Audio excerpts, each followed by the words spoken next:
Today we are going to investigate musical experience, especially in relation to durational patterning of harmony.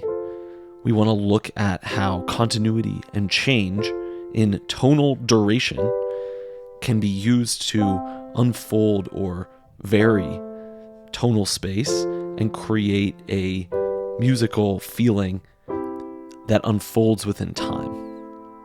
Now, a drone will create an atmospheric tonal space, and if this drone remains constant with its pitch, the tonality remains the same. Now we can, of course, alter the timbre of this drone, and this will create a different sense of atmosphere, a different sense of feeling, without changing the tonality.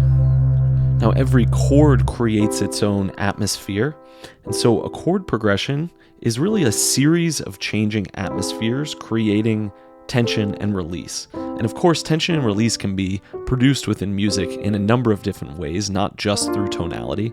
It can be through volume and dynamics, melody, style, rhythm. But today we're going to look specifically at tonality and harmony and look at how it can create durational patterns and think about it separately from style, melody, rhythm, and those kinds of things. The first thing I want to look at is cadences, and this is a way of using tonality and chords to set up certain expectations or imply certain movements, resolution, and different things that have a temporal sense, either that you have arrived somewhere or that you are moving towards something. And traditionally in Western music, the cadences are understood primarily through what's called an authentic cadence, which, especially with this 7 chord, has a real strong sense of finality. And that is the basis on which the cadence is understood, as bringing finality and bringing something, a sense of arriving home almost. And so it's called the authentic cadence. And it is a move from the 5 chord to the 1 chord, or the 5 with a 7 to the 1. And it can also be a 5 with a 7 to the minor. And this actually has a lot of sense of finality as well, but perhaps a bit more serious. All the other cadences have less sense of finality, but this is actually musically very useful. We don't always want to use cadences just to end things, and we can use cadences to create motion as well, as we'll see. Like this piece here by Phrygian, which kind of oscillates back and forth between the 1 and the 5. So keep in mind that all of these cadences and chord progressions can be used in a variety of contexts and given a different feel. Now, before I go on, I should stop to explain these Roman numerals. This system is used to describe harmonic progressions abstractly, right? Regardless of the key or what have you, wherever you are in the tonal spectrum, from this position to that position. So we can describe always starting from the tonic, which is the key that the song is in. It's not necessarily the first chord of the song, it's oftentimes, but not always. And then all of the rest of the notes within the scale that it's using, each of those notes can have a chord that begins on that note, and these will be described as 1, 2, 3, 4, 5, 6, 7. And we use uppercase for major chords and lowercase for minor chords, and therefore we get these 2 7 chord lists. One for the major and one for the minor because they use different chords. And using this system, you can describe any tonal progression in a kind of simple and general way.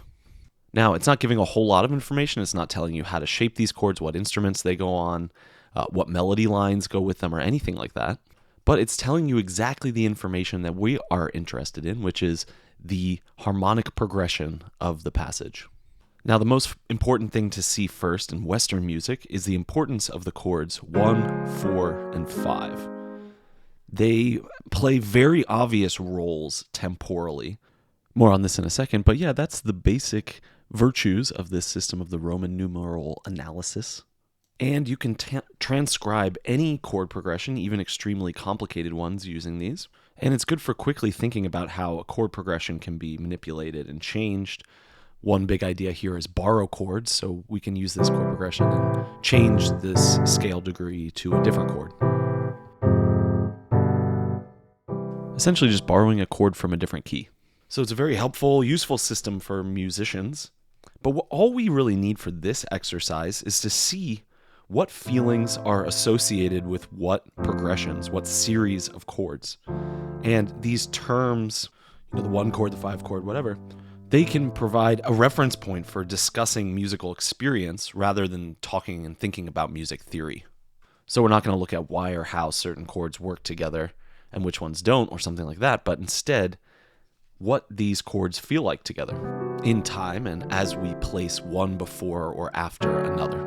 And according to Gestalt psychology and phenomenology, a symmetrical reversal of the order of 2 chords will not create a symmetrical reversal within the musical phenomenon. It will simply create a new musical phenomenon. For example, here's 4, 1, 7, 7, 1, 4. But the order changes the way it feels and leaves you somewhere totally different. Now, because of the way I voiced these chords, and don't worry about what that means necessarily, it's just the organization of the notes, which can be different, it sounds like there's a continuous descending pattern, and there certainly is this falling motion in these first 3 chords. And instead of just going back up, I've done this, which changes this chord voicing-wise by changing the octave. So instead of going, there you go, lowering the 4 by an octave. So it's important to know basically that these Roman numerals do not tell us everything. If we change the voicing of these chords, they will have a different effect. And of course, the changing of the voicing is far more subtle than changing the chord itself. So we can still know a lot about these chord progressions without having to listen to every single voicing possible. These would constitute subtle gestural added meaning to the chord progression. So we're going to try and strip away all of that. And of course, that means we still do have to use a certain voicing, but I will just favor the first voicing of the chord, your standard triad.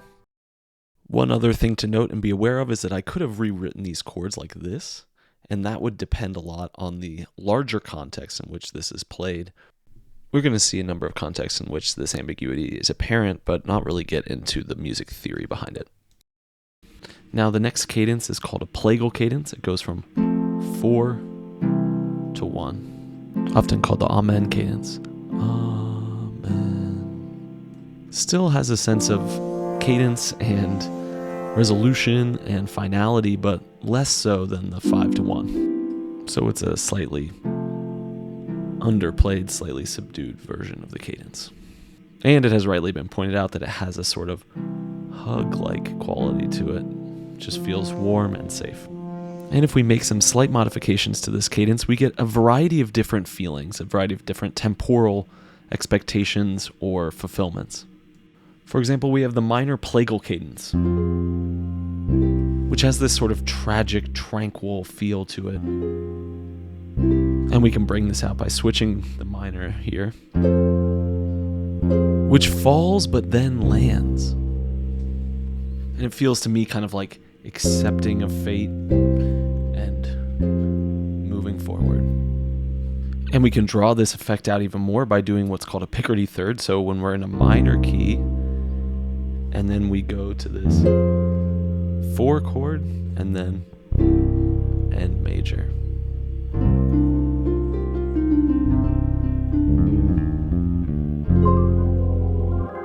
The Picardy third, sense of redemption. Now, those are the most common cadences, or those are the cadences properly speaking, and now there are a series of other ways of returning back to the tonic chord used in different modes. If, for example, we are playing in the Mixolydian mode, our 5 chord will, in this case, be this minor chord. Playing in G major, Mixolydian, this is the 5 chord, which creates this sort of mournful contrast. It is a major chord that the song is in, but then it goes to this more somber chord, balanced by the major chord. as opposed to the major or the dominant 7.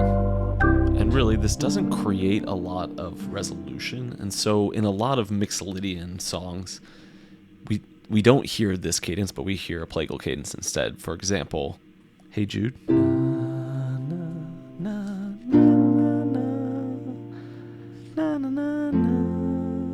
Hey Jude. Using the Plagal cadence and placing this Mixolydian note,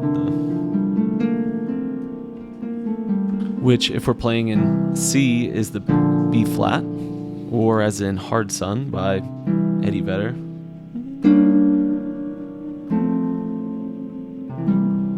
Again, using a Plagal cadence, this time by creating this motion down to the 4 and then to the 1. The problem is that when we play this minor 5, 1, back and forth, we tend to actually hear this as a minor 1 and this as a 4. Plagal cadence in the Dorian mode.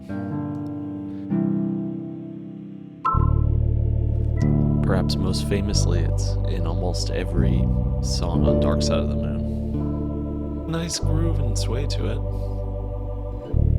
Brighter version of the minor. I love the Dorian. Now, in the Lydian mode, the common cadence goes from the 2 to the 1. This is not creating a ton of cadence or resolution, but if we make the 2 a 7 chord, again, it doesn't add much of resolution, but it does have some of that returning to home. We can go between these chords.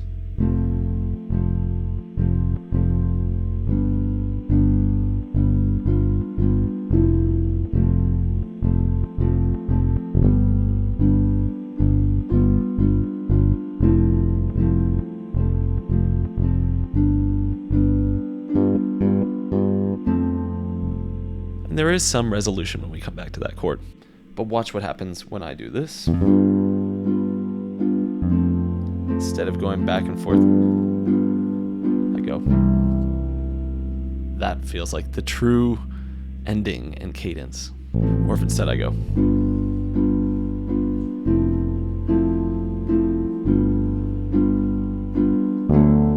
It feels like all of a sudden now I'm somewhere else. So it's obviously not willy-nilly that one chord feels that it can resolve into another chord. And if I do these two chords back and forth, we're kind of just hanging here, and it feels fine and moving back and forth. But if I go, it feels like it stopped. Now, if a song goes back and forth between those chords but never resolves it like that with that final chord, is it in that key that it resolves into but just sort of never goes there, never resolved, or a mode that lacks resolution? And this question is actually really interesting for musicians and for understanding melody. It's certainly weird to say that a song is in a key that it never goes to the chord of that key in, but it's because it feels like it wants to go to that chord that it has the energy and kind of restlessness that it has. And similar to this Lydian 2-1, we have the minor 2-1 in the regular major scale. This is an unnamed cadence. It's not really a cadence so much. It has some sense of return, but it is very much understated. It's often found in a larger descending right there, or with this back and forth right there. Feels a bit more like a pit stop than a cadence. Next thing to look at is the Phrygian cadence.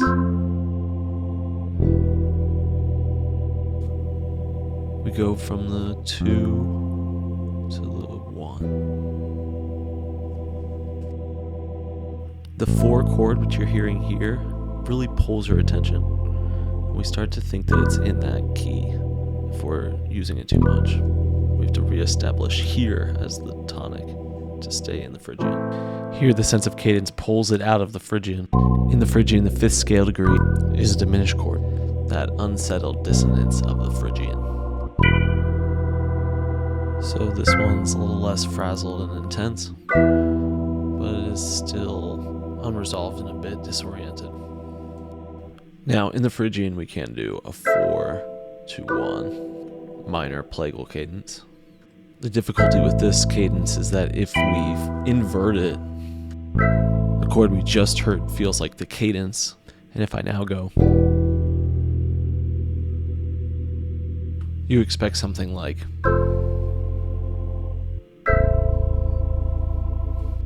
That's because all the modal cadences are slightly less powerful, less convincing than the authentic and plagal cadences.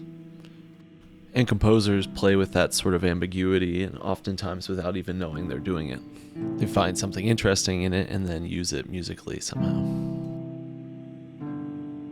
Let's now go from cadences and ways of forming tonality to ways of shifting tonality and creating a new sense of cadence that is unexpected and in a different key. First of all, we have the deceptive cadence, which doesn't go there, but goes there instead. A very satisfying change, and we are still within our tonality, so we can move back to the tonic and the deceptive cadence. Now we can get a little bit more technical here with the tritone substitution, which will take us to a new key, which is a tritone away from our original key. We got here from here, and we did so by means of this dominant 7 chord. This chord is a semitone away from our home key, and walking from the 4th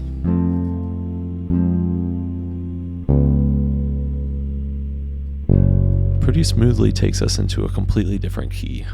Now here's that idea taken to a whole new order of magnitude of complexity. If we use a diminished chord, fully diminished 7th.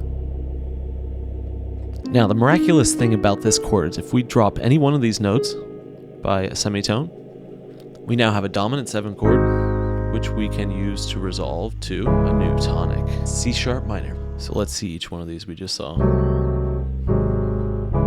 can also go B flat minor. And again, we can go G minor. And finally, we can go end in E minor. And of course, we could have been doing majors for all of these as well. And each diminished chord moving up chromatically has unique potential paths to a new tonic. It's kind of like order emerging from chaos.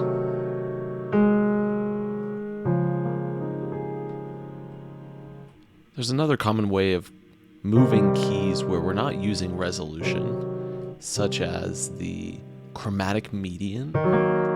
With the chromatic median, you basically go from a major or minor chord to the chord that is a major or minor third away, but that is not within the same key. So if I'm playing this chord, I will not go to this chord, which is still in its key. I would go to the major version, changing the key.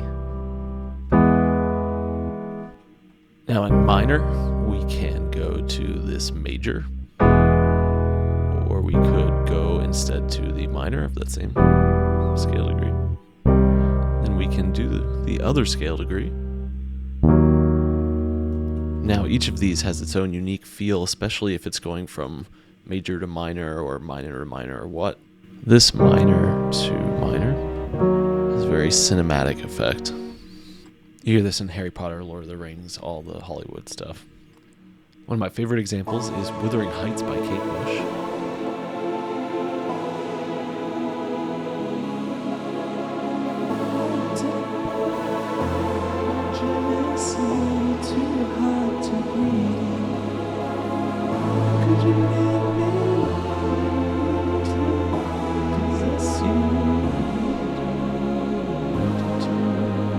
These opening chords use 2 chromatic medians from A to F, then a chromatic movement to E, which is pretty smooth, and then there the C sharp is a chromatic median from E as well as to A, where it resolves. While these chords are kind of weaving around through different keys, it still feels like it has a cohesive continuity to it. One reason I think that these particular chromatic mediants work so well here is because they put the chromatic movement in the third, which is a satisfying and not too dissonant place for it to happen. So that's chromatic mediants. They are surprising, but they are musically fluid, and they allow for modulation in a way that is remarkable, but not too jarring. And it doesn't use a cadence. And you can kind of use them to go anywhere, from happy to sad, scared to comforted. So we've been looking at different cadences and ways of moving the tonic, and the augmented has a strange relation here. It's not uncommon to think of augmented in terms of the whole tone scale, and the whole tone scale is known for being tonally decentered, that any of the 6 notes will equally be able to take the sense of the tonic based on the instrumentation and how much of the bass is focused on any note within the scale. So the augmented chord is indeterminate. It's kind of floating. It's frozen, but because of this minor sixth, it has a kind of severe, passionate, melancholic. And then with the major, I don't know, it feels eerie, like sci-fi or X-Files or something. Sort of like the minor major 7, which we'll look at in a bit. And the augmented is part of this common line cliche, this rising motion, which is really nice, which we'll also look at in a minute. But yeah, listen to the augmented in this context. What does it feel like? It has tension and dissonance, but it doesn't really have this sense of direction in the way that dominant chord has. It has these quasi cadences.